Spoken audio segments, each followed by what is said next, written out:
Pinalayas ako ng sarili kong anak sa gabing bumabagyo. Isang pabigat na lamang daw ako sa bahay na itinayo ng sarili kong dugo at pawis. Habang nakangisi ang kanyang sakim na asawa sa loob ng aming mainit na tahanan, hindi nila alam na bitbit ko sa isang kalawanging lata ang tunay na yaman ng aming pamilya. Babangon ako mula sa dilim ng aking pagkabulag. Kapag dumating ang araw ng paniningil ng tadhana, luluhod kaya siya sa putik upang magmakaawa. Anton Amoy, matanda na ang buong bahay. Nakakahiya sa mga investors mo kung dadalhin mo sila rito at sasalubungin sila ng ganyang amoy. Sa loob ng madilim na silid nakaupo si Aling Rosa sa dulo ng lumang kama. Ang kanyang mga mata bagaman, balot ng makapal na ulap ng pagkabulag, ay nakatitig sa kawalan, habang ang kanyang magaspang na mga daliri ay maingat na kinakapa ang hibla ng sinulid. Tinatahi niya ang naputol na butones ng paboritong kamiseta ng kanyang anak na si Anton. May nakapaskil na malambing na ngiti sa kanyang mga labi, isang ngiting nagmumula sa dalisay na pagmamahal ng isang ina na naniniwalang ang kanyang munting sakripisyo at presensya ay sapat na upang mapanatiling buo ang pamilya. Sige na Clarice, naiintindihan ko. Hahanap ako ng murang home for the aged bukas na bukas din para mailipat na natin si Mama. Ang boses ni Anton ay walang bahid ng pag-aalinlangan. Tila ba ang pinag-uusapan nila ay isang sirang kagamitan na kailangan ng itapon upang magkaroon ng mas malaking espasyo sa bahay. Tila huminto ang pag-ikot ng mundo ni Aling Rosa. Ang matulis na karayom ay walang awang bumaon sa kanyang hintuturo, ngunit hindi niya ininda ang hapdi ng laman. Mas masakit ang tila patalim na paghiwa sa kanyang dibdib. Ang hanging pumapasok sa kanyang baga ay biglang naging mabigat at magaspang na parabang sinasakal siya mula sa loob gamit ang mismong mga salitang binitawan ng kanyang anak. Ang kamisetang kanyang maingat na tinatahi ay dahan-dahang dumausdos mula sa kanyang nanginginig na mga hita papunta sa malamig na sahig. Ang nangiti sa kanyang mga labi ay tuluyang naglaho na palitan ng isang mapait na panginginig ng panga habang pilit niyang pinipigil ang luhang nagbabadyang kumawala mula sa kanyang malalabong mata. Ang pag-ikot ng hawakan ng pinto ay nagdala ng malamig na simoy ng hangin sa silid. Pumasok si Clarice, ang halimuyak ng kanyang mamahaling pabango ay mapang-asar na lumambong sa hangin, pilit na tinatakpan ng simpleng amoy ng nakaraan. Agad niyang napansin ang kamiseta sa sahig at mabilis itong pinulot ng may halong pandidiri. Naku naman ma. Ang sambit ni Clarice, ang kanyang boses ay umaapaw sa kaplastikan at matamis na lason na kayang bumihag sa sinumang hindi nakakakilala sa kanyang tunay na ugali. Baka madumihan niyo pa itong damit ni Anton. Magpahinga na lang po kayo. Alam niyo naman po na baka maging pabigat pa kayo sa asawa ko kung magkakasakit kayo dahil sa pagpupuyat na ito. Walang salitang lumabas sa bibig ni Aling Rosa. Naiwan siyang nakayuko, ang kanyang mga kamay ay mahigpit na nakakuyom sa ibabaw ng kanyang tuhod hanggang sa mamuti ang kanyang mga buko. Nang makalabas na ang manugang at sumara ang pinto, dahan-dahang iniunat ni Aling Rosa ang kanyang nanginginig na kamay patungo sa maliit na mesa sa tabi ng kama. Kinapa niya ang malamig na salamin ng picture frame kung saan naroon ang larawan ng kanyang yumaong asawa. Ang daliri niyang may bahid pa ng sariwang dugo ay marahang humaplos sa salamin, tila naghahanap ng yakap, lakas at kalinga mula sa iisang taong nagmahal sa kanya nang buo na hindi na kailanman babalik upang ipagtanggol siya. Sa labas ng silid sa siwang ng bahagyang nakabukas na pinto, may isang aninong nakatayo. Nakita kaya ni Anton ang tahimik na pag-agos ng luha mula sa mga bulag na mata ng kanyang ina sa mga sandaling iyon, o pinili niyang ibaling ang kanyang tingin upang takasan ang bigat ng kanyang sariling konsensya. Ngunit bago pa man niya masagot ang katanungang iyon, isang malakas na iyak ng bata ang biglang sumira sa katahimikan ng gabi mula sa direksyon ng sala. Ang pag-iyak na yon ng kanyang apong si Leo ay agad na sinundan ng isang matinis at puno ng pinaratangang sigaw mula kay Clarice. "Maanong ginawa mo sa anak ko?" Ang walang patid na pag-iyak ng apong si Leo ay tila isang matalim na punyal na patuloy na humihiwa sa nagdurugong puso ni Aling Rosa. Mula sa kanyang silid, kinapa niya ang malamig na pader, nanginginig ang mga tuhod habang pilit na binabaybay ang daan patungo sa sala kung saan nagmumula ang kaguluhan.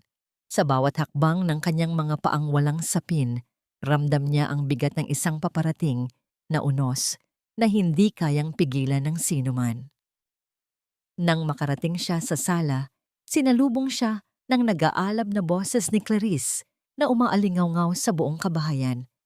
Mahigpit na yakap ng manugang ang umiiyak na bata na nagtamo ng maliit na gasgas sa tuhod dahil sa mismong kakapabayaan nito sa pagmamadali. Ngunit sa halip na aminin ang sariling pagkakamali, walang pag-aalinlangang itinuro ni Clarice ang nanginginig na matanda. "Tingnan mo ang ginawa mo, Anton Muntik, nang mabagok ang anak ko. Dahil paharang-harang iyang nanay mo, paano kung may mangyaring masama kay Leo?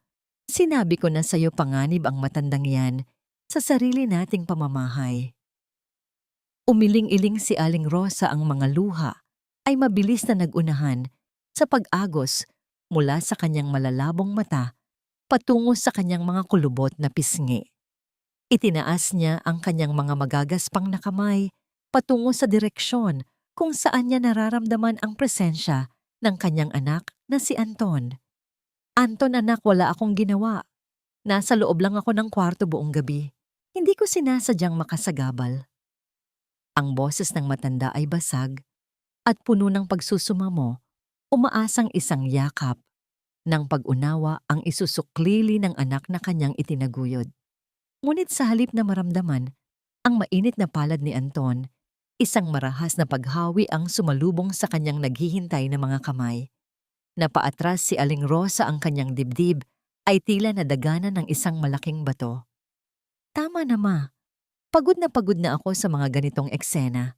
Hindi ko na kayang isugal ang kaligtasan ng pamilya ko." Ang mga salitang binitawan ni Anton ay walang bahid ng awa. Kinuha niya ang isang sirang payong na nakasandal sa gilid ng pintuan at sa pilitan itong isiniksik sa nanginginig na palad ng kanyang ina. Kasabay nito ay ang pagbukas ng pinto patungo sa labas kung saan naghihintay ang walang pusong pananalasa ng hanging gabi at pagbuhos ng ulan. Ipinagtulakan na niya ang sariling ina palabas ng bahay na mismong ang matanda ang nagpundar. Huminto si Aling Rosa sa tapat ng pintuan, hindi upang magmakaawa pa, kundi upang tanggapin ang mapait na katotohanan na ang anak na kanyang isinilang ay tuluyan nang namatay sa kanyang harapan. Pilit niyang inayos ang kanyang sarili, pilit na itinatayo ang natitirang dignidad sa kabila ng pagdurog ng kanyang kaluluwa. "Kung ganoon ang pasya mo, Anton, tatanggapin ko. Ngunit bago ako umalis, hayaan mo lamang akong kunin ang isang bagay sa aking silid." Wala pang ilang sandali bumalik si Aling Rosa na wala ni isang dalang damit o gamot. Ang tanging yakap-yakap niya sa kanyang dibdib ay isang kalawanging lata ng biskwit. Sa pagtalikod ng matanda, upang harapin ang dilim ng gabi, may isang munting kamay na pumiglas mula sa mahigpit na yakap ni Clarice. Iniunat ni Leo ang kanyang maliliit na daliri patungo sa likuran ng paalis na lola. Ang kanyang munting tinig ay pumiyok sa pagtawag ng pangalan nito. Ngunit bago pa man makarating ang tinig ng bata sa pandinig ng matanda, mabilis na tinakpan ni Clarice ang bibig ng sariling anak, pinipigilan ang anumang ugnayan ng pagmamahal na natitira sa loob ng kabahayan.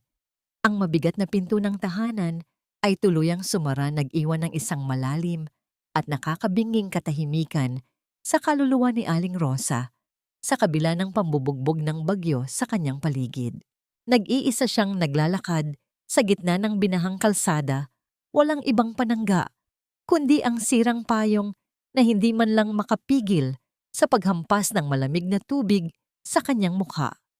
Ang lamig ay tumatagos hanggang sa kanyang mga buto, ngunit mas nangingibabaw ang lamig ng pagtataksil na patuloy na gumagapang sa kanyang pagkatao. Bakit sa gitna ng kanyang kawalan, ang tanging iniligtas niya ay ang lumang lata na mahigpit niyang idinidikit sa kanyang nagigiginaw na katawan? Anong lihim ang itinatago ng kalawang na yon na mas mahalaga pa sa kanyang sariling buhay? Hindi na nakayanan ng kanyang mga nanghihinang binti ang bigat ng pagod at kalungkutan. Unti-unting bumigay ang kanyang mga tuhod at siya ay bumagsak sa malamig at maputik na kalsada. Ang mundo niya ay tuluyang nagdilim. Ngunit sa huling sandali ng kanyang kamalayan, isang anino ang mabilis na lumapit mula sa likuran ng ulan. Isang mainit na palad ang dumapo sa kanyang yelong mga daliri. Pilit siyang hinihila pabalik mula sa bingit ng kamatayan. Sino ang mag-aabot ng kamay sa isang inang itinapon ng sarili niyang kadugo? Ang pagmulat ng mga mata ni Aling Rosa ay hindi nagdala ng liwanag, kundi ang pamilyar na kadiliman na laging bumabalot sa kanyang mundo. Ngunit sa pagkakataong ito, hindi ang malamig na simoy ng ulan ang humalik sa kanyang balat. Sa halip na ramdaman niya ang gaspang ng isang tuyo at makapal na kumot na nakabalot sa kanyang nanginginig na katawan, ang hangin ay amoy luya at pinakuluang damo, isang amoy na nagbigay ng munting init sa kanyang naninigas na mga kalamnan. Gising ka na pala, Rosa. Akala ko ay tuluyan ka na sa lamig kagabi. Ang boses na yon ay kay Tita Flor, ang kapitbahay na laging may bitbit na payo at malasakit. Naramdaman ni Aling Rosa ang paglubog ng gilid ng katre nang maupo rito ang kaibigan. Isang mainit na mangkok ang inilapat sa kanyang mga palad, ang usok nito ay humahaplos sa kanyang mukha. Uminom ka muna ng salabat. Walang hiya talaga yang si Anton at ang asawa niya. Hindi ko akalain na aabot sila sa puntong itatapon ka na parang basura sa kalsada. Kung hindi ko pa narinig ang ingay sa labas at nakitang nakahandusay ka sa putikan, baka kung ano na ang nangyari sa'yo. Hindi nakasagot si Aling Rosa.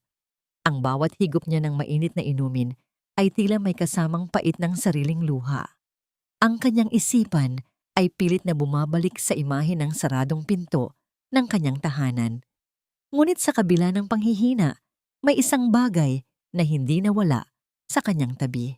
Kinapa ng kanyang kanang kamay ang ibabaw ng lamesita hanggang sa madama niya ang matigas at magaspang na ibabaw ng kalawanging lata ng biskwit. Mahigpit niya itong kinuha at idinikit sa kanyang dibdib na tila ba ito ang tanging angkla na pumipigil sa kanya na malunod sa kawalan ng pag-asa. Flor, pakisuyo naman. Mahinang pakiusap ni Aling Rosa, ang kanyang boses ay tila isang tuyong dahon na hinahampas ng hangin. Buksan mo ang latang ito. Tulungan mo akong basahin ang nilalaman nito. Dahan-dahang kinuha ni Tita Flor ang lata. Narinig ni Aling Rosa ang pagkiskis ng metal sa takip habang pilit itong binubuksan ng kaibigan. Sa loob ang tunog ng pagbuklat ng lumang papel ay tila isang bulong mula sa nakaraan. May kung anong bigat ang biglang lumambong sa silid nang magsimulang magbasa si Tita Flor. Ang kanyang boses na kanina ay puno ng galit, ngayon ay naging malumanay at puno ng panginginig. Liham ito ng asawa mo, Rosa. Nakasulat dito ang kanyang huling habilin bago siya bawian ng buhay sa aksidente sa pabrika. Sabi niya, ang perang natanggap niya mula sa insurance ay hindi niya ipinaalam kanino man, kahit kay Anton. Inilagay niya ang lahat ng iyon sa isang lihim na bank account na tanging pangalan mo lang ang nakatala. Natigilan si Tita Flor, ang kanyang paghinga ay naging mabigat. Rosa, hindi lang ito basta pera. May kalakip din itong isang maliit na kwaderno. Puno ito ng mga lumang recipe ng pamilya niyo, ang mga lihim na sangkap na pinakaiingatan niyo noon. Sabi ng asawa mo sa sulat, Rosa, kung sakaling dumating ang araw na mag-isa ka na lang at madilim ang mundo, gamitin mo ang mga ito. Ito ang magiging mata mo at lakas mo. Huwag kang susuko dahil laging nakabantay ang pagmamahal ko sa'yo. Ang bawat salitang binigkas ni Tita Flor ay tila mga bituin na isa-isang nagniningning sa gitna ng kadiliman ni Aling Rosa. Ang kanyang mga kamay ay muling nanginginig, ngunit hindi na dahil sa lamig, kundi dahil sa isang emosyong matagal na niyang kinalimutan, ang pag-asa. Ang perang naipon ng kanyang yumaong asawa ay sapat na upang hindi na siya muling mamalimos ng kalinga sa anak na nagtaksil sa kanya. At ang mga recipe na yon ay ang kanyang magiging sandata upang muling itayo ang kanyang nadurog na pagkatao. Dahan-dahang ibinaba ni Aling Rosa ang mangkok ng salabat. Sa unang pagkakataon, matapos ang mahabang panahon, ang kanyang likod ay muling naituwid. Ang kanyang mga kamay na dati ay humihingi ng awa, ngayon ay tila may hawak na invisible na korona. Hindi ako magiging pabigat, Flor.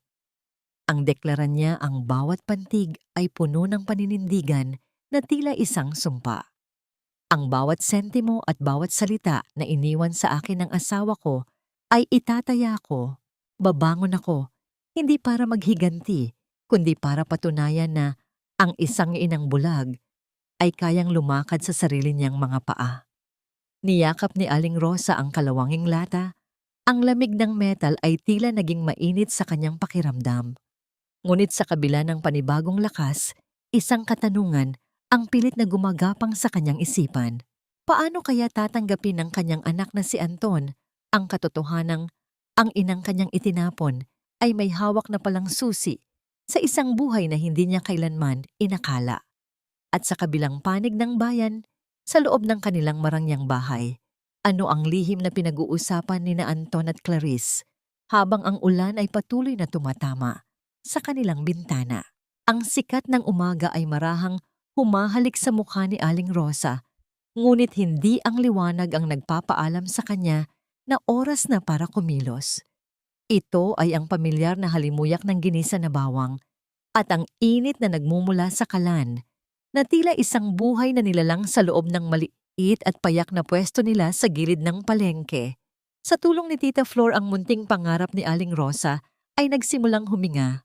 Gamit ang kanyang mga kamay, na sanay sa haplos ng pag-ibig, maingat niyang hinahalo ang malaking kawa ng nilaga.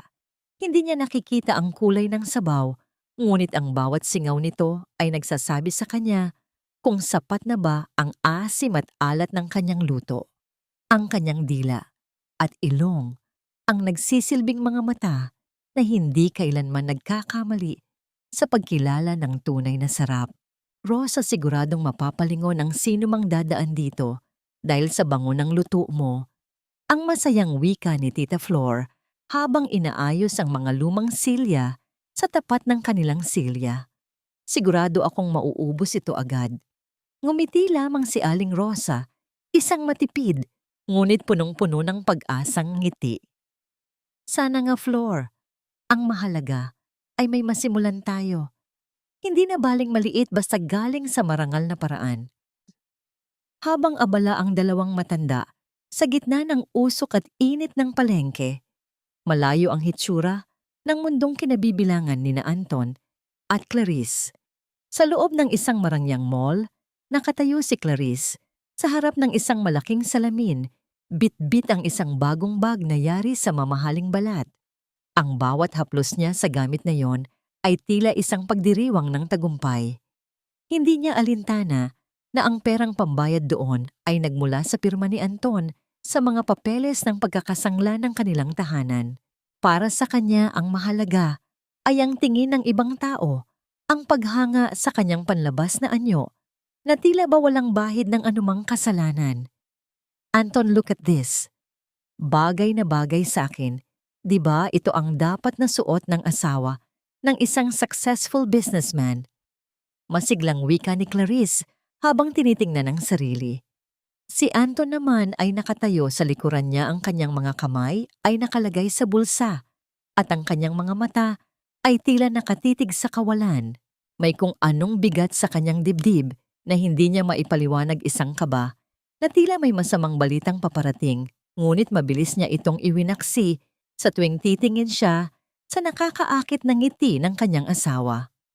Pinili niyang maniwala sa mga pangako ng mabilis na yaman kaysa sa bulong ng kanyang sariling konsensya.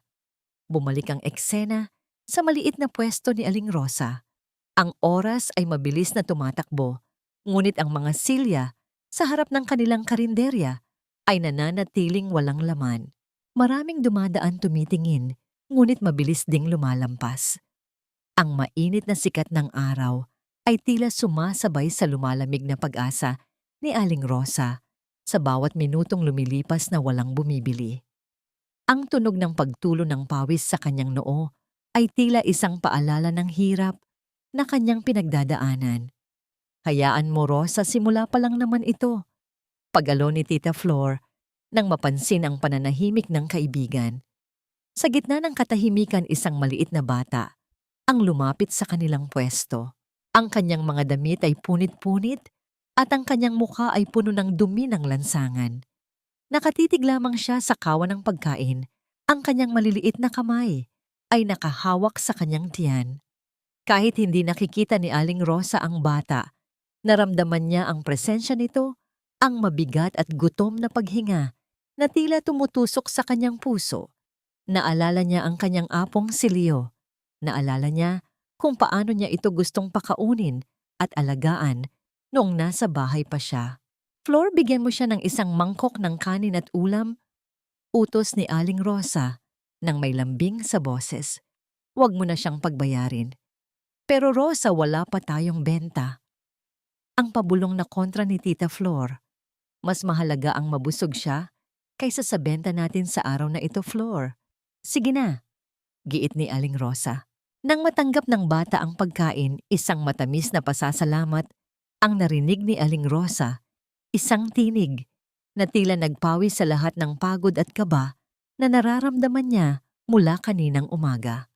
Ang munting gawaing iyon ng kabutihan ay nagbigay ng panibagong lakas sa kanyang kalooban. Alam niyang hindi man naging maganda ang simula ng kanyang negosyo, ang mahalaga ay hindi nawawala ang kanyang pagkatao sa gitna ng pagsubok. Habang nagliligpit na sila ng mga kagamitan, sa paglubog ng araw, isang lalaking nakasuot ng formal na damit ang biglang huminto sa tapat ng kanilang pwesto. Tiningnan niya ang natitirang pagkain sa kawa at kumuha ng isang kutsara upang tumikim. Pagkatapos ng ilang sandali ng pagnguya, tumigil ang lalaki at tila nagulat sa lasa na kanyang naranasan. Hindi siya nagsalita agad, sa halip ay kinuha niya ang kanyang telepono sa bulsa at mabilis na nagdial ng isang numero habang nakatitig ng malalim kay Aling Rosa na abala sa pagpupunas ng lamesa. Hello, nahanap ko na ang hinahanap natin. Hindi mo paniniwalaan ang natuklasan ko dito sa palengke. Ihanda mo na ang lahat, kailangan nating makausap ang may-ari ng recipes na ito bago pa tayo maunahan ng iba. Sino ang lalaking ito at anong balak niya sa lihim na yaman na hawak ni Aling Rosa? Habang ang gabi ay muling lumalalim, isang panibagong serye ng mga pangyayari ang tila unti-unting nagbubukas na magdadala kay Aling Rosa sa isang landas na hindi niya kailanman inakalang maaabot ng kanyang mga pangarap. Lumipas ang 5 taon na tila isang mabilis na pag-agos ng tubig sa ilog, tinatangay ang mga lumang sakit, ngunit nag-iiwan ng mga bagong marka sa bawat pampang ng buhay. Ang maliit na pwesto sa gilid ng palengke ay wala na, at sa halip ay nakatayo na ang isang malaki at maaliwalas na gusali na may nakapaskil na mga letrang ginto. Kusina ng pag-ibig ni Ina. Ang bawat sulok ng gusaling ito ay amoy sariwang sampagwita at bagong luto na kanin, isang halimuyak na nagbibigay ng kapayapaan sa sinumang papasok. Si Aling Rosa na ngayon ay nakasuot ng isang marangal na kulay asul na terno ay hindi na lamang basta nagluluto. Siya na ang nagsisilbing liwanag at gabay ng 10 iba pang kababaihan na biktima rin ng pang-aapi at kahirapan na kanyang kinupkop upang maging katuwang sa negosyo. Maingat na hinahaplos ni Aling Rosa ang mga talulot ng sampagitang nakalagay sa platera sa ibabaw ng kanyang mesa. Bagaman nananatiling madilim ang kanyang paningin, ang kanyang puso ay nakakakita ng mas malinaw kaysa sa dati. Ang bawat tagumpay ng kanyang negosyo ay hindi niya itinuturing na kayamanan, kundi isang paraan upang makatulong sa iba. Rosa, narito na ang ulat para sa buwan na ito. Ang masayang boses ni Tita Flor ang bumasag sa katahimikan ng kanyang silid. Hindi lang natin na naabot ang target kundi nakapagbigay pa tayo ng sapat na pondo para sa scholarship ng 5 bata sa ating komunidad. Napakabuti ng Diyos, Rosa. Ngumiti si Aling Rosa, isang nangiti na puno ng kapayapaan. Salamat, Flor. Ang mahalaga ay hindi tayo nakakalimot lumingon sa pinanggalingan natin. Ang bawat sentimo na kinikita natin ay utang natin sa tiwala ng mga taong naniniwala sa ating mga recipe. Ngunit habang namumukadkad ang buhay ni Aling Rosa, ang mundo ni Anton ay tila isang tuyong dahon na unti-unting nilalamon ng apoy. Sa loob ng kanyang opisina, ang malamig na hangin mula sa aircon ay hindi sapat upang pawiin ang malapot na pawis na namumuo sa kanyang noo. Ang kanyang mga kamay ay nanginginig habang binabasa ang mga dokumentong nasa harap niya. Ang pinangako sa kanyang proyektong libo-libo ang kikitain ay isa palang malaking panlilinlang. Ang lahat ng perang kanyang isinugal, kabilang na ang pondong nakuha mula sa pagkakasangla ng kanilang bahay, ay naglaho na parang bula. Nang umuwi si Anton ng gabing iyon, sinalubong siya ng isang bahay na puno ng katahimikan, ngunit isang katahimikang mabigat at nakakasakal. Nakita niya si Clarice sa sala, abala sa pag-aayos ng kanyang mga alahas. Clarice, kailangan nating mag-usap. Ang paos na tinig ni Anton ng kanyang mga mata ay puno ng pagsusumamo. Ang investment. Nakuha na lahat ng mga scammers. Wala na tayong pera. Baka pwedeng ibenta muna natin ang ilang alahas mo o mga branded bags para mabayaran lang ang interes sa bangko. Isang mapait at nakakaasar na tawa ang isinagot ni Clarice. Dahan-dahan siyang tumayo at hinarap ang asawa. Ang kanyang mga mata ay walang bakas ng pag-aalala, kundi puro pandidiri at galit. Interes sa bangko, Anton. Hindi mo ba naintindihan? Ang mga gamit na ito ay akin. Pinaghirapan ko ang status ko at hindi ko ito isasakripisyo para lang sa kapabayaan mo. You were so stupid to believe those people. Ngayon gusto mong idamay ako sa pagiging talunan mo.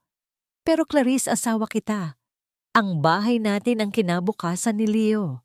Ang pagsusumamo ni Anton, ang kanyang boses, ay tila isang bata na humihingi ng tawad sa isang pagkakamaling hindi naman niya ginusto. Asawa ay married a successful man, hindi isang palamunin na walang kwenta. Ang malupit na sagot ni Clarice bago siya tumalikod at pumasok sa kanilang kwarto, iniwan si Anton na nakatayo sa gitna ng sala mag-isa at durog ang pagkatao.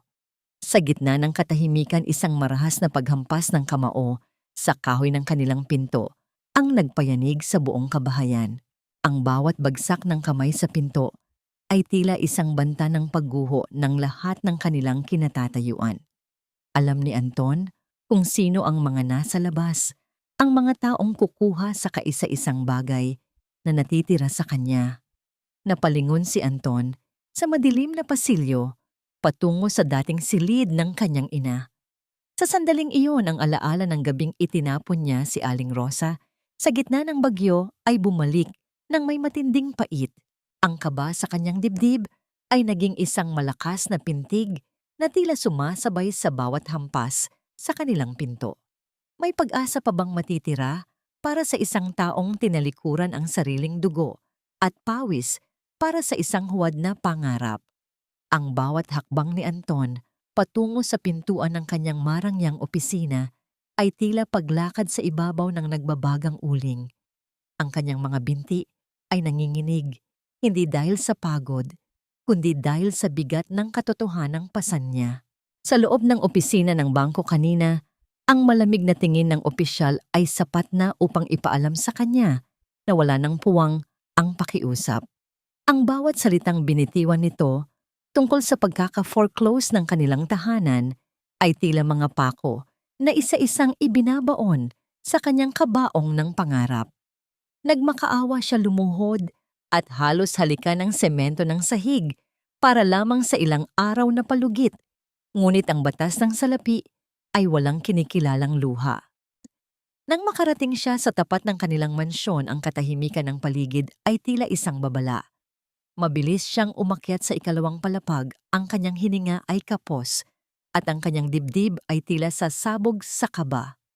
Tinawag niya ang pangalan ni Clarice, ngunit ang tanging sumasagot ay ang sarili niyang tinig na bumabalik mula sa mga pader na dati ay puno ng yabang. Pagbukas niya ng pinto ng kanilang silid, sinalubong siya ng isang tanawing hindi niya kailanman inakala. Ang mga kabinet ay nakabukas ng malawak tila mga bibig na sumisigaw sa kawalan. Ang lahat ng mamahaling damit, ang mga bag na pinagkagastusan niya ng milyon-milyon at ang mga alahas na simbolo ng kanilang huwad na tagumpay ay wala na. Tanging mga bakanting hanger na lamang ang naiiwan umuugoy sa hangin na tila nanununuya. Sa gitna ng malawak na kama, kung saan dati ay magkasama nilang pinaplano ang kanilang mga luho, naroon ang kanyang anak na si Leo. Ang bata ay nakaupo ng tahimik, ang kanyang mga mata ay mapupula at puno ng mga natuyong luha. Sa tabi nito ay isang puting sobre na may nakasulat na pangalan ni Anton.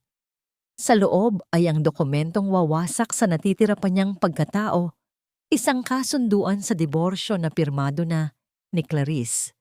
Kasama nito ang isang maikling sulat na tila isang huling sampal sa kanyang mukha. Sinasabi roon na hindi ito ikinasal sa isang pulubi at walang puwang sa buhay nito ang isang talunang tulad niya. Ang bawat letra sa papel ay tila naglalabas ng lason, unti-unting pinapatay ang huling hibla ng pag-ibig na iningatan ni Anton para sa kanyang asawa. Napaluhod si Anton sa sahig, ang kanyang mga kamay ay nakabaon sa kanyang buhok, habang ang kanyang buong katawan ay nayayanig ng walang tunog na paghikbi. Doon niya naramdaman ang tunay na kahulugan ng pagkaksala. Naalala niya ang kanyang ina, ang gabing itinapon niya ito sa ulan, at ang paraan kung paano niya tinalikuran ang tanging taong tunay na nagmahal sa kanya ng walang kapalit. Sa gitna ng kanyang pagkasira, naramdaman niya ang isang maliit at mainit na palad sa kanyang basang pisngi. Ang kanyang anak na si Leo ay gumapang patungo sa kanya, ang maliliit na daliri nito ay dahan-dahang pinupunasan ng kanyang mga luha. Ang inosenteng haplos na yon ay mas masakit pa kaysa sa anumang panunumbat. Sa gitna ng kanyang pagdadalamhati, napatingin si Anton sa kanyang sariling kamay. Ang kanyang singsing sa kasal, ang gintong simbolo ng kanyang panunumpa, ay wala na sa kanyang daliri. Marahil ay kinuha ito ni Clarice habang siya ay tulog, isang patunay na kahit ang pinakamaliit na halaga ay hindi nito pinalampas bago siya tuluyang iwan sa putikan. Ang kawalan ng singsing na yon ay tila huling marka ng kanyang kabiguan bilang isang asawa at bilang isang tao. Ang pagdating ng mga awtoridad sa tapat ng kanilang bahay ay tila hudyat ng katapusan ng kanyang mundo. Ang marahas na tunog ng mga kagamitang inilalabas mula sa bahay ay tila mga kulog na yuyunig sa kanyang kaluluwa. Wala na siyang magagawa. Kinuha niya si Leo at mahigpit itong niyakap, ang tanging kayamanan na natitira sa kanya. Habang pilit silang inilalabas ng mga opisyal mula sa pintuan ng kanilang tahanan, muling bumalik ang alaala ng kanyang ina. 5 taon na ang nakalilipas. Ang marahas na paghampas ng pinto nang sila ay tuluyang mailabas sa kalsada ay tila isang eko ng nakaraan, isang malupit na paalala na ang tadhana ay may sariling paraan ng pagbabalik ng lahat ng sakit na idinulot mo sa iba. Ngayon siya naman ang nakatayo sa labas, walang direksyon, walang masisilungan, at tanging ang bigat ng kanyang pagsisisi ang bitbit sa gitna ng kawalan. Ang bawat hakbang ni Anton sa kahabaan ng maruming bangketa ay tila isang parusa mula sa langit.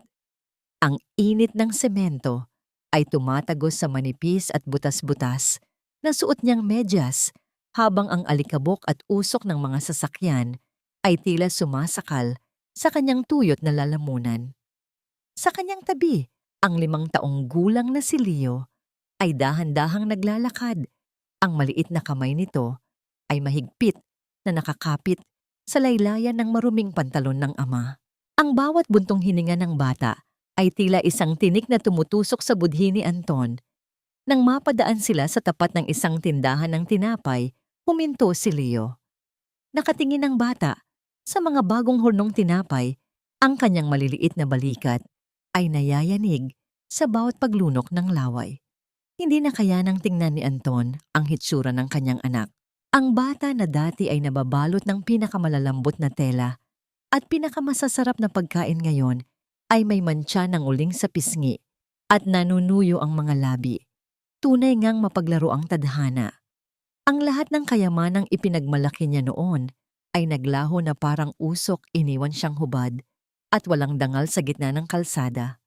"Papa, gutom na po ako." Ang mahinang bulong ni Leo ang kanyang tinig ay halos hindi na marinig dahil sa panghihina. Napaluhod si Anton. Sa harapan ng anak, ang kanyang mga mata ay nanlalabo sa nagbabadyang luha. Hinubad niya ang kanyang maruming kamiseta na may mga punit na sa gilid upang itakip sa ulo ng anak bilang panangga sa matinding sikat ng araw. Sa sandaling iyon, ang alaala ng kanyang ina ay muling bumalik sa kanyang isipan. Naalala niya kung paano maingat na tinatahi ni Aling Rosa ang kanyang mga damit noon. Ang bawat tahi ay puno ng pagmamahal na hindi niya binigyan ng halaga. Ngayon, ang kamisetang iyon ay simbolo na lamang ng kanyang pagkabigo bilang isang ama. Isang matandang lalaki na nakaupo sa ibabaw ng mga karton ang lumapit sa kanila. Ang hitsura nito ay hindi nalalayo sa kanila, ngunit may bakas ng kapayapaan sa mga mata nito. Iniabot ng matanda ang isang kalahating piraso ng tinapay na tila ba isa itong mamahaling regalo. "Kunin mo ito para sa bata." Ang malumanay na wika ng matanda. "Huwag kang mawalan ng pag-asa. Kung gusto mong makakuha ng tunay na tulong, pumunta kayo sa dulo ng kalsadang ito. Hanapin niyo ang kusina ng pag-ibig ni Ina. Ang may-ari doon ay isang babaeng bulag, ngunit ang kanyang puso ay nakakakita ng mga taong tulad natin. Doon, hindi lang pagkain ang ibinibigay nila, kundi pati na rin ang pagkakataong muling mabuhay." Tila nabuhayan ng loob si Anton sa narinig. Pilit niyang itinayo ang kanyang sarili at muling binuhat si Leo kahit na ang kanyang mga braso ay nanginginig na sa matinding pagod.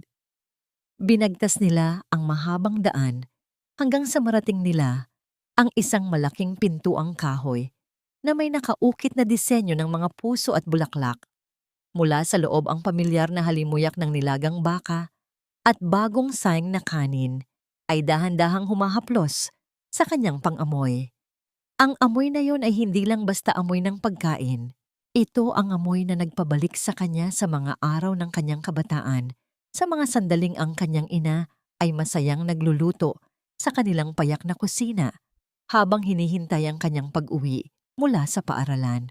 Ang bawat pintig ng puso ni Anton ay tila sumasabay sa mabigat na paghinga niya habang nakatitig sa karatula ng gusali. Nang dahan-dahang bumukas ang malaking pintuan, isang liwanag mula sa loob ang tumama sa kanyang madungis na hitsura. Nanigas si Anton sa kanyang kinatatayuan nang makita ang isang pamilyar na anino sa loob ng maaliwalas na silid. Ang kaba sa kanyang dibdib ay tila sasabog na. May karapatan pa ba siyang humakbang papasok sa lugar na yon? Ang inang itinapon niya, sa dilim siya na ba ang magiging tanging liwanag sa kanyang naghihingalong buhay? Ang bawat patak ng pawis na gumugulong mula sa noo ni Anton patungo sa kanyang maruming leeg ay tila nagdadala ng lahat ng bigat ng kanyang nagdaang 5 taon. Nakatayo siya sa dulo ng isang mahabang pila, kasama ang mga taong dati ay hindi niya man lamang tinapunan ng tingin. Ang sikat ng araw ay tila nanunuya sa kanyang kalagayan, ngunit ang kanyang pansin ay nakatuon lamang sa maliit na bata sa kanyang tabi na halos hindi na makatayo dahil sa panghihina. Sa loob ng gusali, ang halimuyak ng ginisa na bawang at sibuyas na humahalo sa amoy ng sariwang kanin ay tila isang malakas na kamay na humihila sa kanyang mga paa upang huwag bumitaw. Nang marating nila ang unahan ng pila, isang babaeng may malambing na tinig ang nag-abot ng isang mainit na mangkok ng sopas kay Leo. Ang usok na nagmumula sa mangkok ay humahaplos sa mukha ng bata na agad namang kumuha ng kutsara upang tumikim. Pagkatapos ng unang higop ang mga mata ni Leo, ay tila nagliwanag isang reaksyong matagal nang hindi nakikita ni Anton. Kinuha rin ni Anton ang kanyang bahagi. At sa unang pagkakataon na dumapo ang sabaw sa kanyang dila, tila tumigil ang pag-ikot ng mundo. Ang lasa ng luya, ang tamang alat ng patis, at ang lambot ng karne ay pamilyar na pamilyar sa kanyang buong pagkatao. Ito ang lasang nagpabalik sa kanya sa mga hapong umuuwi siyang pagod mula sa laro at sasalubungin ng pagmamahal ng kanyang ina. Ito ang lihim na recipe na tanging si Aling Rosa lamang ang nakakaalam. Dahan-dahang inangat ni Anton ang kanyang paningin mula sa mangkok patungo sa gawing dulo ng malawak na silid. Sa isang sulok na pinalilibutan ng mga halaman, nakaupo ang isang babaeng may taglay na kakaibang kapayapaan sa mukha. Nakasuot ito ng isang marangal na kulay asul na terno, ang kanyang mga buhok ay maayos na nakapusod at ang kanyang mga kamay ay dahan-dahang humahaplos sa isang batang may sakit na nasa kanyang tabi. Bagaman ang kanyang mga mata ay nananatiling nakapikit, ang paraan ng kanyang pakikinig at pagngiti ay tila nagpapakita na mas marami siyang nakikita kaysa sa mga taong may paningin. Si Aling Rosa, ang inang itinapon niya sa gitna ng unos ngayon, ay nakatayo sa harap niya bilang isang reyna ng kabutihan. Ang lalamunan ni Anton ay biglang nanuyo, ang kanyang mga binti ay tila naging halaya sa tindi ng panginginig. Ang bawat pintig ng kanyang puso ay tila isang malakas na tambol na bumubugbog sa kanyang dibdib. Nais niyang tumakbo patungo sa kanya, nais niyang humingi ng tawad, ngunit ang dumi sa kanyang suot at ang bigat ng kanyang kasalanan ay tila mga tanikala na pumipigil sa kanya. Ang bawat alaalang masakit, ang bawat salitang malupit na binitiwan niya, 5 taon na, ang nakalilipas ay isa-isang nanalaitay sa kanyang isipan na parang kuryente. Sa kabilang bahagi ng silid, tila may naramdaman si Aling Rosa. Dahan-dahang huminto ang kanyang mga kamay sa paghaplos sa bata at ang kanyang ulo ay unti-unting lumingon sa direksyon kung saan nakatayo si Anton. Ang kanyang mga butas ng ilong ay bahagyang gumalaw, tila pilit na kinikilala ang isang amoy na matagal na niyang kinalimutan. Sa likuran niya nakatayo si Tita Flor na biglang napatigil sa pag-aayos ng mga plato. Ang kanyang mga mata ay nanlaki nang makita ang madungis na anyo ni Anton sa pila ng mga nagugutom. Hindi na nagkaroon ng pagkakataon si Anton na magtago o umiwas. Ang maliit na kamay ni Leo na kanina ay nakahawak sa kanya ay biglang bumitaw. Ang bata na tila nakakita ng isang anghel na magliligtas sa kanila ay mabilis na tumakbo patungo sa direksyon ni Aling Rosa. Ang tunog ng kanyang maliliit na paa sa semento ay tila isang himig ng katotohanang hindi na kayang itago. Bago pa man makakilos si Anton upang pigilan ng anak ang tinig ni Leo, ay umalingaw-ngaw sa buong silid, isang tinig na puno ng pananabik at inosenteng pagkilala. Lola ko. Ang baso ng tubig na hawak ni Tita Flor ay dahan-dahang nadulas mula sa kanyang kamay. Ang bawat patak nito ay humalik sa sahig, habang ang lahat ng tao sa loob ng kusina ay napalingon sa direksyon ng bata. Nanigas si Aling Rosa sa kanyang kinauupuan, ng kanyang mukha ay tila naging isang estatwa ng gulat at nagkakasalungat na emosyon. Sa gitna ng katahimikang ito, nakatayo si Anton. Sa malayo ang kanyang buong pagkatao ay tila unti-unting naglalaho sa tindi ng hiya at pagsisisi habang hinihintay ang paghaharap. Nababago sa kanilang tadhana. Ang tinig na yon ay tila isang kidlat na tumama sa gitna ng katahimikan, nag-iiwan ng isang malalim at mahapdi na sugat sa alaala ni Aling Rosa. Ang kanyang mga kamay na kanina ay maingat na humahaplos sa batang may sakit ay biglang napatigil sa hangin, tila nawalan ng direksyon. Ang bawat hibla ng kanyang pagkatao ay nanginginig sa tindi ng gulat, habang ang maliit at mainit na katawan ni Leo ay bumubangga sa kanyang mga tuhod, mahigpit na yumayakap sa kanyang binti, na tila ba ito ang tanging ligtas na daungan sa gitna ng malupit na karagatan. "Lola, gutom na po kami ni Papa." Ang hikbi ni Leo, ang kanyang munting mukha ay nakabaon sa marangal na tela ng terno ni Aling Rosa. Nadudumihan ang asul, nasutla ng uling at luha.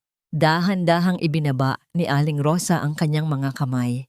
Ang kanyang mga daliri na sanay ng kumilala ng bawat lupi ng tela at bawat butil ng sangkap ay nangangatal habang tinatahak ang bawat kurba ng mukha ng bata.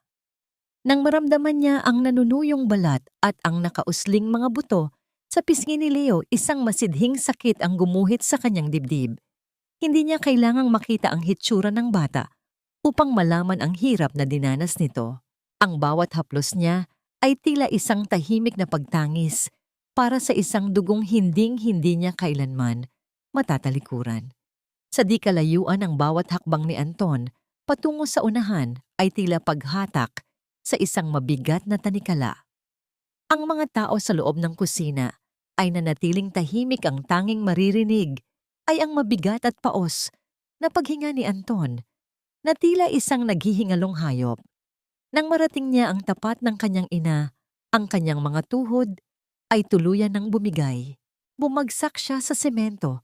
Ang kanyang maruming mga kamay ay nakadapo sa sahig, habang ang kanyang ulo ay nakayuko ng labis, tila pilit na ibinabaon ng sarili sa ilalim ng lupa dahil sa tindi ng kahihiyan. "Ma, patawad po. Patawad sa lahat ng kasalanan ko." Ang paos at basag na tinig ni Anton, ang bawat salita ay tila isang duguang piraso ng kanyang puso na pilit niyang iniluluwa. "Nagkamali ako, Ma. Sobrang nagkamali ako.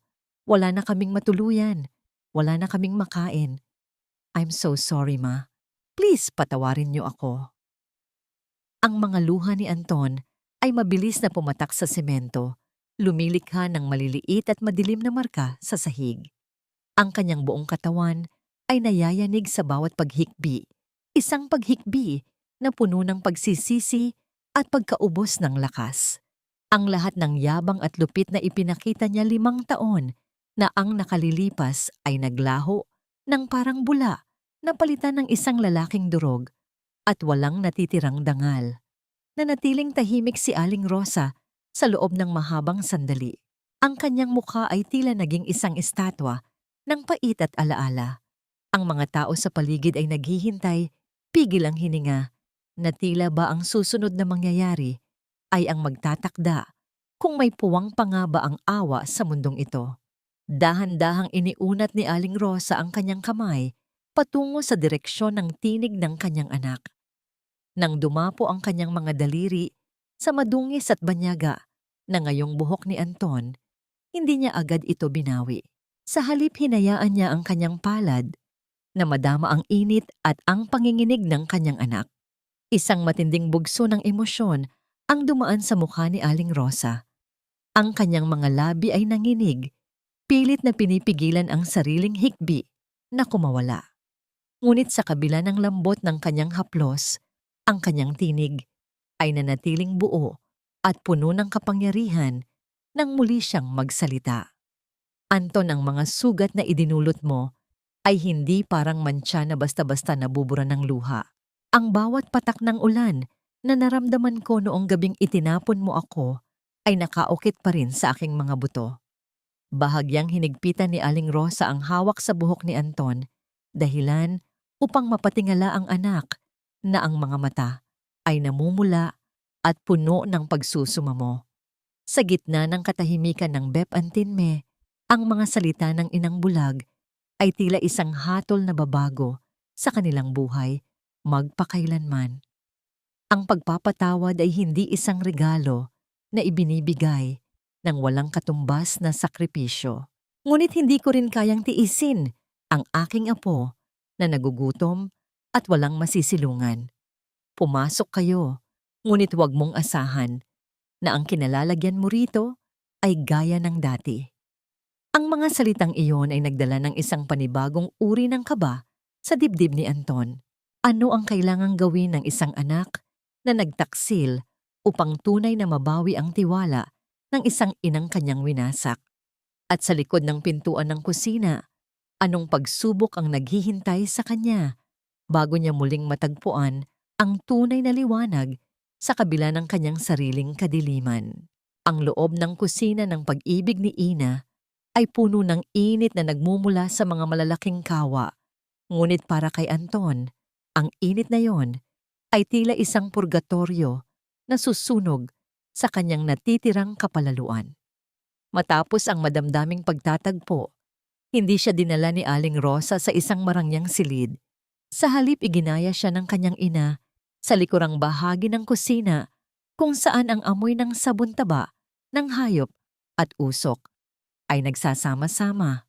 Ang bawat hakbang ni Anton sa malinis na tile ay nag-iiwan ng mantsa ng putik mula sa kanyang sapatos, isang visual na paalala kung gaano siya naging marumi sa harap ng kabutihan ng kanyang ina. Nakatayo si Aling Rosa sa gitna ng silid, ang kanyang anyo ay matuwid at puno ng awtoridad na hindi matatagpuan sa yaman kundi sa karanasan. Anton, ang bahay na kinalakhan mo ay wala na rito. Ang lugar na ito ay itinayo para sa mga taong gustong magsimulang muli sa pamamagitan ng paggawa. Kung gusto mong manatili rito kasama ang iyong anak, kailangan mong patunayan na karapat-dapat ka sa bawat butil ng kanin na isusubo o ni Leo. Ang tinig ni Aling Rosa ay walang bahid ng puot, ngunit ang bawat salita ay may talim na humihiwa sa natitirang ego ni Anton. Inilahad ng matanda ang kanyang kamay patungo sa isang bundok ng mga madudumi at mamantikang plato na kailangang linisin. Hindi ka rito magiging manager, magiging tagahugas ka ng pinggan, tagahakot ng basura at tagasilbi sa mga taong dati ay hindi mo man lang tinapunan ng tingin. Kahit anuma, gagawin ko ang lahat. Basta wag niyo lang kaming itaboy ni Leo. Ang sagot ni Anton ng kanyang boses ay nanginginig sa pagpapakumbaba. Tinanggap niya ang maruming apron na iniabot ni Tita Flor na kanina pa nakamasid sa kanya nang may halong pagdududa at panghuhusga. Ang pag-uumpugan ng mga porselanang plato sa loob ng malaking planggana ay tila isang ritmo ng pagpaparusa habang sinisimulan ni Anton ang kanyang unang gabi ng trabaho. Ang bawat kuskos ng basahan sa madulas at malapot na taba ay tila isang pagtatangkang burahin ang bawat mantsa ng kanyang kahapon.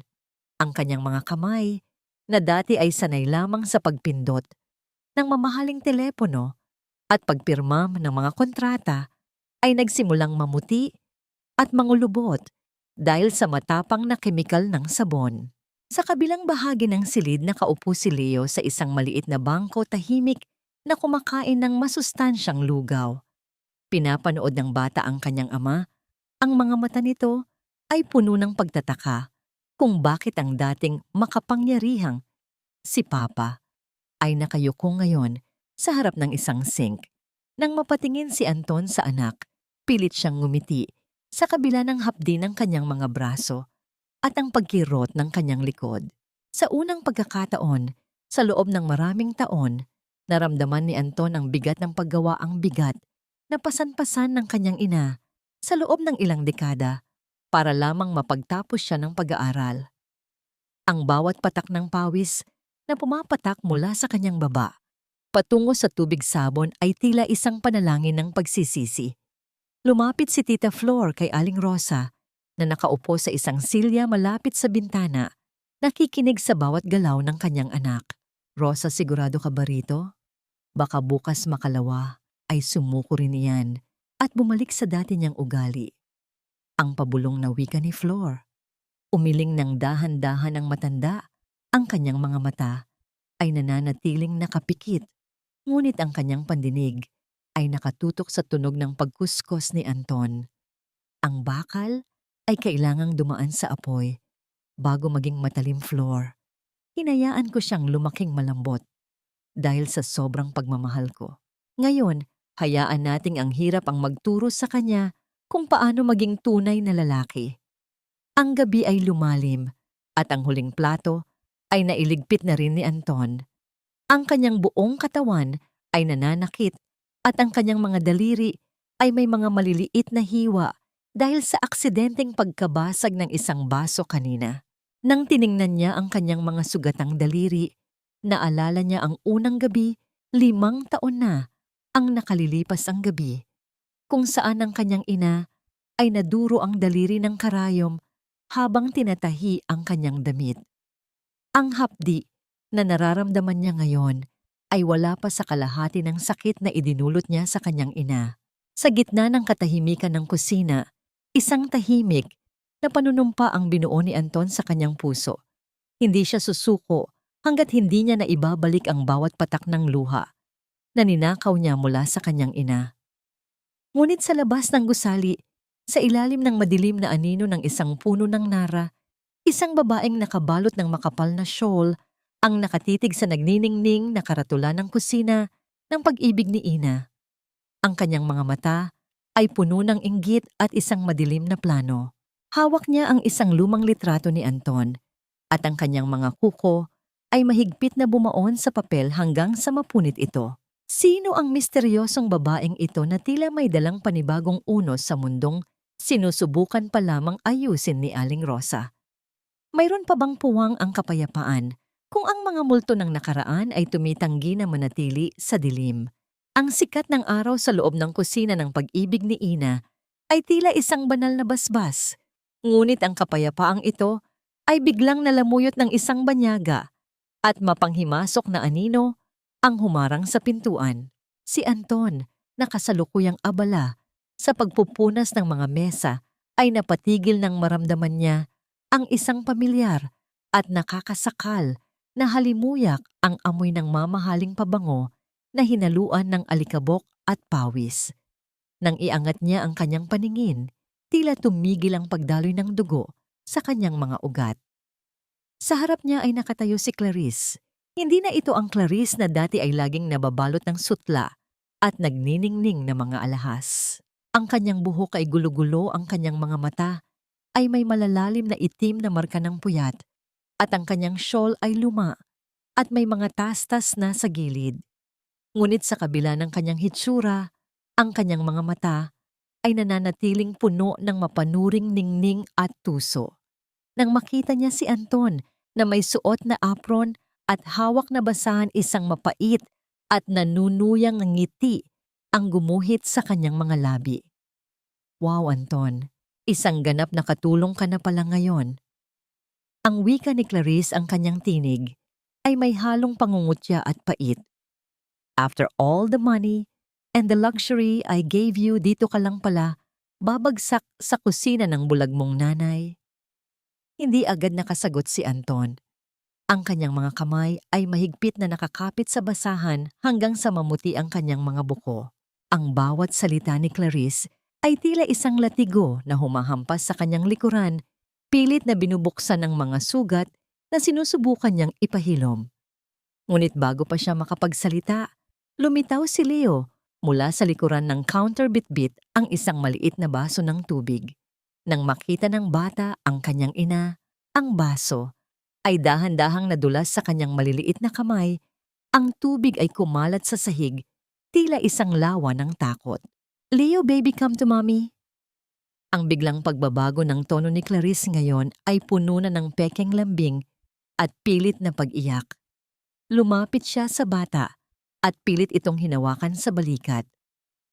Miss na miss ka na ni mommy. Sorry kung iniwan kita, confused lang si mommy noon. Pero look, nandito na ako. Magiging pamilya na ulit tayo. Kakausapin natin ang lola mo, siguradong bibigyan niya tayo ng pera para makaalis na tayo rito. Napaatras si Leo, ang kanyang munting katawan ay nangangatog habang pilit na sumisilong sa likuran ng mga binti ni Anton. Ang inosenteng pagkilala sa panganib ay mas matalas pa kaysa sa anumang paliwanag. Sa mga sandaling iyon lumitaw si Aling Rosa mula sa kanyang silid, dahan-dahang kinakapa ang pader patungo sa gitna ng sala. Bagaman wala siyang paningin, ang kanyang muka ay tila isang matibay na kuta na hindi kayang tibagin ng anumang unos. Clarice. Ang mahinang banggit ni Aling Rosa, ngunit ang kanyang tinig ay tila isang hatol na umalingaw-ngaw sa buong kusina. Ang bawat hakbang mo sa loob ng lugar na ito ay nagdadala ng amoy ng kasakiman. Ano ang kailangan mo sa amin? Mabilis na bumaling si Clarice kay Aling Rosa. Ang kanyang muka ay biglang napuno ng mga luhang hindi bukal sa puso. Please patawarin niyo ako. Nagkamali ako, nadala lang ako ng hirap ng buhay. But now I realize, pamilya pa rin ang mahalaga. Anton and I need each other. At si Leo, kailangan niya ng tunay na ina.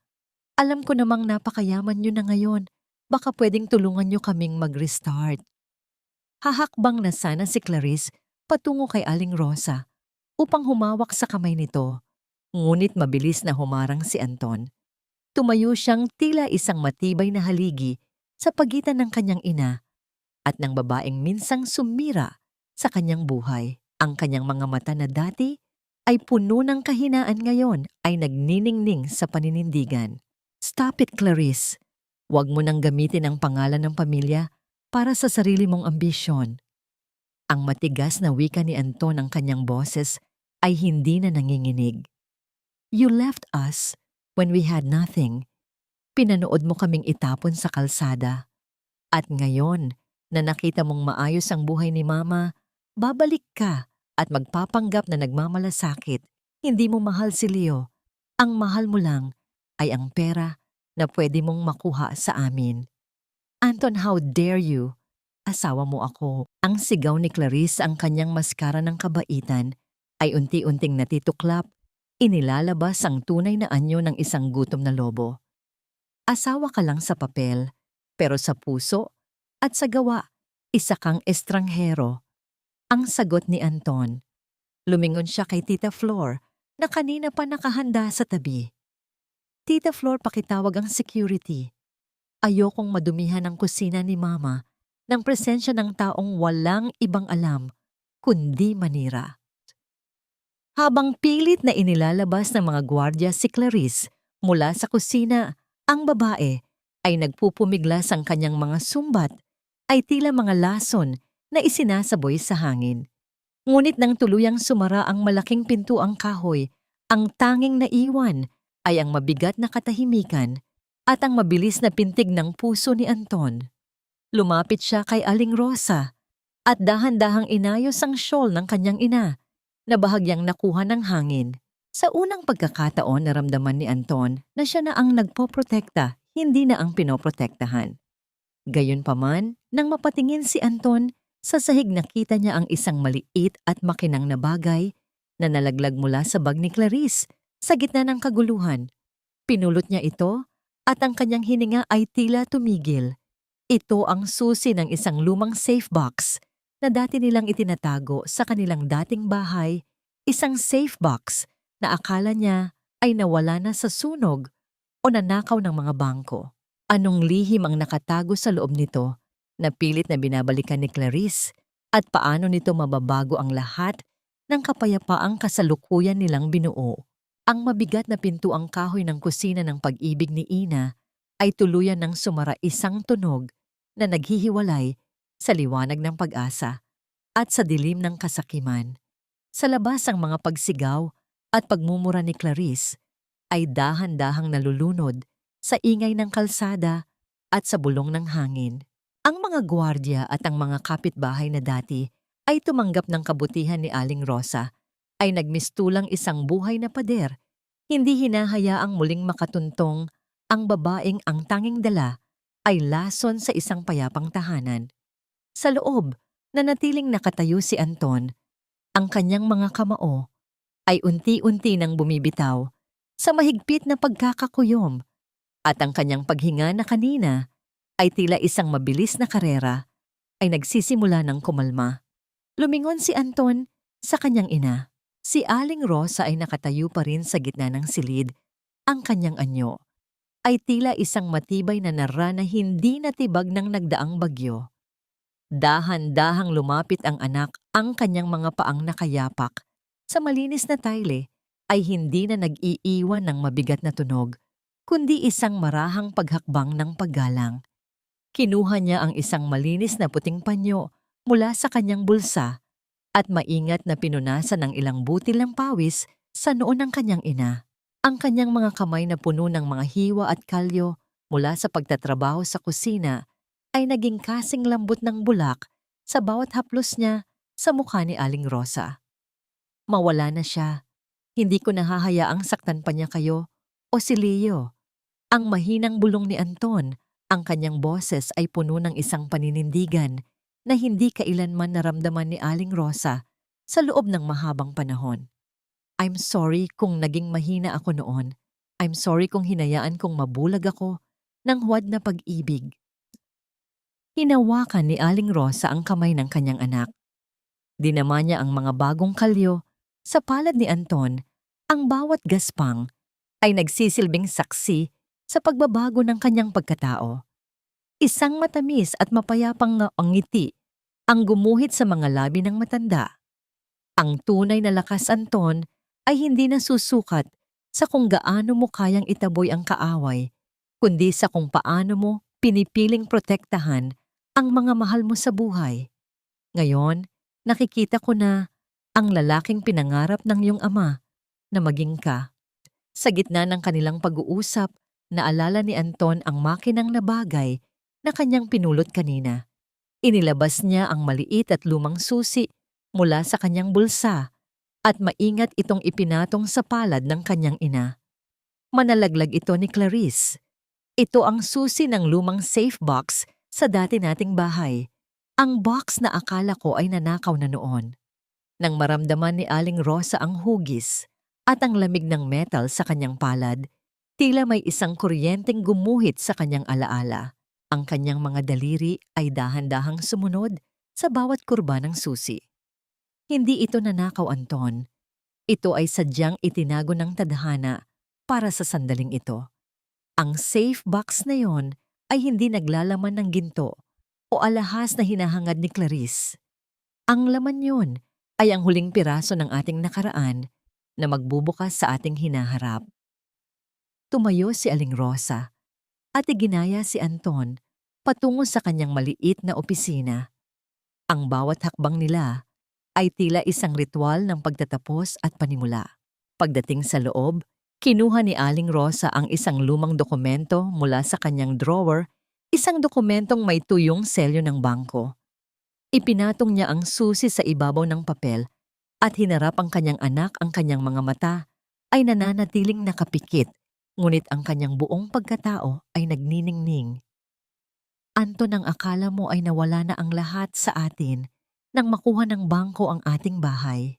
Ngunit sa loob ng 5 taon, habang ikaw ay nagpapakasasa sa karangyaan, kasama si Clarice, at habang ikaw naman ay naghihirap sa lansangan, kamakailan may isang lihim akong isinagawa sa tulong ni Tita Flor. May kinuha si Aling Rosa na isa pang susi, isang mas malaki at mas bago, at inilapag ito sa tabi ng maliit na susi ni Clarice. Ang tunog ng metal sa ibabaw ng lamesang kahoy ay tila isang hudyat ng isang malaking pagbabago. Dadinluk kontray oras na anak ko, ang wika ni Aling Rosa sa isang tinig na puno ng misteryo at ligaya. Buksan mo ang iyong puso dahil ang susunod na hakbang na gagawin natin ay magdadala sa iyo pabalik sa lugar kung saan nagsimula ang lahat. Ngunit sa pagkakataong ito, hindi ka napapasok bilang isang alipin ng iyong sariling kahinaan. Ano ang tunay na ibig sabihin ni Aling Rosa? Anong lihim ang itinatago ng mga dokumentong yon? At paano nito mababago ang kapalaran ni Anton na kasalukuyan pa lamang bumabangon mula sa abo ng kanyang kabiguan? Ang mga daliri ni Anton ay dahan-dahang nagsara sa palad kung saan nakapatong ang bagong susi. Ang lamig ng metal ay tila isang kuryenteng gumagapang patungo sa kanyang puso. Nakatitig siya sa dokumentong nasa ibabaw ng lamesa. Ang bawat letra at selyo ng bangko ay tila isang himala na hindi niya kayang abutin. Ang pangalan ng kanyang ina, si Rosa San Jose, ay nakasulat doon bilang bagong may-ari ng bahay na itinapon niya. 5 taon na ang nakalilipas sa tulong ni Tita Flor at sa bawat sentimong kinita mula sa kusina ng pag-ibig ni Ina. Unti-unting binili ni Aling Rosa ang bawat piraso ng kanilang nadurog na kahapon. Bakit? Ang paos at nanginginig na tinig ni Anton ang kanyang mga mata ay muling napuno ng mainit na luha na dahan-dahang pumatak sa dokumento. Hindi ko ito deserve. Pinanood ko kayong itapon sa kalsada. Winasak ko ang lahat ng pinaghirapan niyo ni Papa. Bakit niyo pa binili ang bahay na yon para sa akin? Dahan-dahang tumayo si Aling Rosa. Ang kanyang anyo ay naging kasing lumanay ng sikat ng araw na tumatagos sa bintana. Kinapa niya ang balikat ng kanyang anak at hinayaan ang kanyang mga daliri na maramdaman ang panginginig ng katawan nito. Anton, hindi ko binili ang bahay na yon para sa iyo bilang premyo. Binili ko yon dahil ang bahay ay hindi lang pader at bubong. Ang bahay ay ang lugar kung saan ang pamilya ay muling nagiging buo. Binili ko yon para kay Leo, para magkaroon siya ng lugar na matatawag na kanya. At binili ko yon para sa taong kasalukuyang naghuhugas ng pinggan sa aking kusina, ang taong natutong mapagkumbaba at marunong ng magpahalaga sa tunay na yaman. Hindi na nakayanang tumayo ni Anton. Muli siyang lumuhod sa harap ng kanyang ina, ngunit hindi na dahil sa desperasyon, kundi dahil sa isang malalim na paggalang na ngayon lamang niya tunay na naramdaman. Kinuha niya ang kanang kamay ni Aling Rosa at dahan-dahang inilapat ang likod nito sa kanyang tran. Ang tradisyon ng pagmamano na matagal na niyang kinalimutan ay muling binigyang buhay sa gitna ng silid. Ang bawat segundo ng pagdampi ng kamay ng kanyang ina sa kanyang noo ay tila isang basbas na nagbubura sa lahat ng puot at pagkakasala. Patawad po muli, Ma. Pangako aalagaan ko kayo. Aalagaan ko ang bahay niyo. Magsisimula tayo uli, hindi bilang isang mayamang businessman, kundi bilang iyong anak. Ang hikbi ni Anton ang kanyang mukha ay basang-basa ng luha habang mahigpit niyang hinahawakan ang mga kamay ng ina. Hinila siya ni Aling Rosa paitaas at niyakap ng mahigpit. Ang amoy ng sampagwita sa kanyang terno ay humalo sa amoy ng sabon at pawis ni Anton. Sa yakap na yon, tila naramdaman nila ang presensya ng yumaong asawa ni Rosa na tila ba nakangitiring nakamasid sa kanila mula sa kabilang buhay. Ang katahimikan sa loob ng opisina ay naging isang banal na awit ng pagpapatawad at paghilom ng mga sugat na inakala nilang habambuhay nang magdurugo. Pagkalipas ng ilang sandali, kinuha ni Aling Rosa ang kalawanging lata ng biskwit na naging saksi sa kanyang paghihirap at tagumpay. Dahan-dahan niyang binuksan ang takip nito. Ang tunog ng pagkiskis ng metal ay tila isang huling paalam sa kanilang madilim na kahapon. Inilabas niya ang mga lumang recipe at ang bankbook at sa loob ng lata, inilagay niya ang mga bagong drawing ni Leo, isang larawan ng isang lola, isang papa at isang bata na magkakahawak kamay sa harap ng isang bahay. Ang lata na dati ay naglalaman ng lihim na yaman ay ngayon ay naging sisidlan na ng mga bagong pangarap.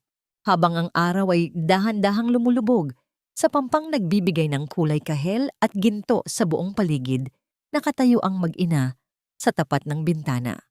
Ang hinaharap ay nananatiling hindi tiyak at ang mga hamon ay nariyan pa rin, ngunit sa unang pagkakataon, matapos ang mahabang panahon ng puso ni Anton ay payapa. Ang bawat pintig nito ay hindi na sumisigaw ng pagsisisi, kundi ng pag-asa.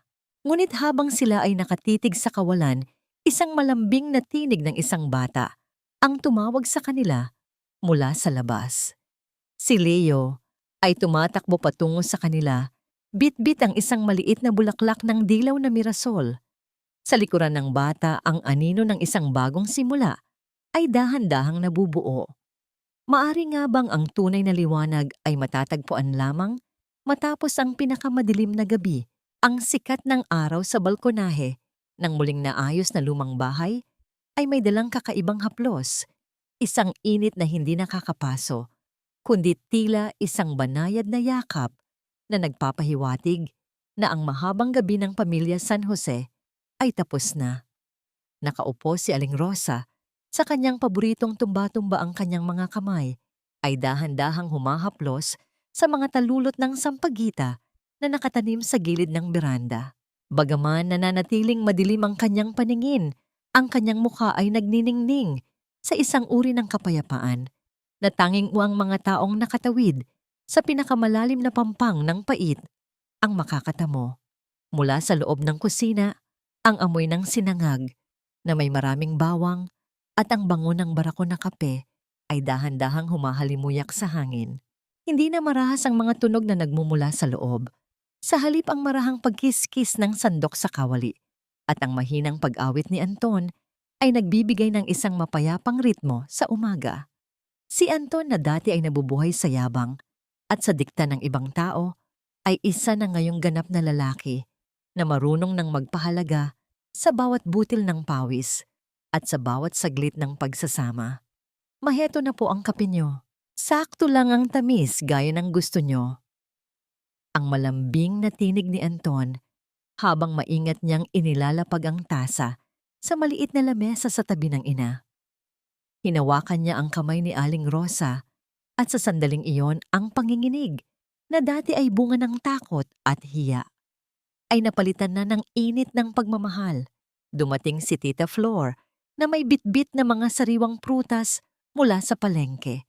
Ang kanyang masiglang tinig ay nagdala ng panibagong buhay sa usapan. Rosa, hindi mo paniniwalaan ang balitang narinig ko sa pier kanina. May nakakita raw kay Clarice, nagtatrabaho bilang tagabuhat ng mga isda at labandera sa madilim na bahagi ng pantalan.